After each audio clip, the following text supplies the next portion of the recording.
দর্শক, আমি এখন ঢাকা মহানগর গোয়েন্দা পুলিশের কার্যালয়ে যে ডিবি গেট রয়েছে সেই কার্যালয়ের সামনে থেকে দাঁড়িয়ে কথা বলছি।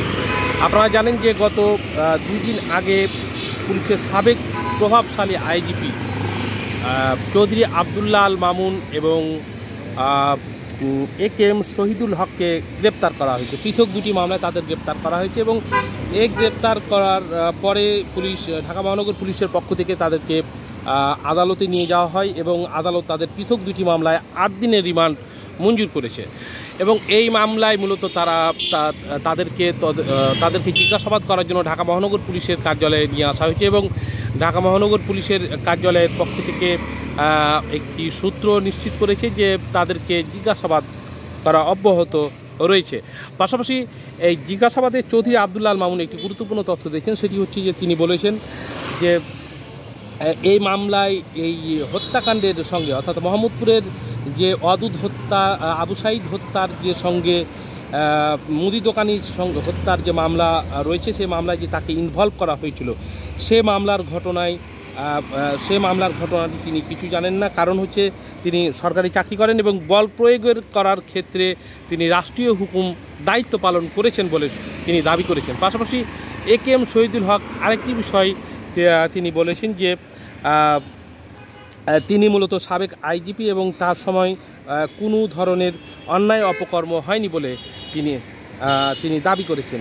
বিষয়টি পুলিশের পক্ষ থেকে বলা হয়েছে যে তারা বিষয়টি তদন্ত করছেন। পাশাপাশি আরেকটি বিষয় আপনাদেরকে বলে রাখি যে আরও কয়েকজন এখানে ভিআইপি তারা রিমান্ডে আছেন এবং পুলিশ তাদেরকে জিজ্ঞাসাবাদ অব্যাহত রয়েছেন বলে জানা গেছে। এবং পুলিশ তাদেরকে জিজ্ঞাসাবাদ করার পাশাপাশি এইও বলেছেন যে তাদেরকে যে মামলা হয়েছে সেই মামলায় তাদের যে কী সংশ্লিষ্টতা রয়েছে সেই সংশ্লিষ্টতার বিষয়টি তারা জানার চেষ্টা করছেন। পাশাপাশি আরেকটি বিষয় আপনাদেরকে অবগত করে রাখি, সেটি হচ্ছে যে ঢাকা মহানগর পুলিশের পক্ষ থেকে আরেকটি বিষয় জানানো হয়েছে যে মামলাগুলো, যে হত্যাকাণ্ডের যে মামলাগুলো এখানে দায়ের হয়েছে, সেই হত্যার মামলাগুলো তারা তদন্ত করছেন এবং যারা এই ঘটনার সঙ্গে ইনভলভ তাদেরকেই মূলত তারা আইনের আওতায় আনার চেষ্টা করছেন।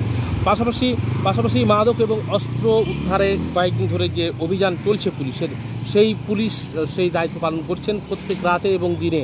তারা পালাক্রমে এবং রোস্টার করে তারা এই অস্ত্র উদ্ধার অভিযান তারা চালাচ্ছেন। পাশাপাশি তারা আরেকটি বিষয় জানিয়েছেন যে এর মধ্যে এই রাজনৈতিক সংকটের মধ্যে যেন মাদকের কোনো ছড়াছড়ি না হয় এবং মাদক ব্যবসায়ীরা যেন বেশি সক্রিয় না হতে পারে, সে বিষয়টি তারা এই বিষয়টি তদন্ত করে দেখছেন। দর্শক, আপনারা খবরের কাগজে লাইভের সঙ্গে থাকুন,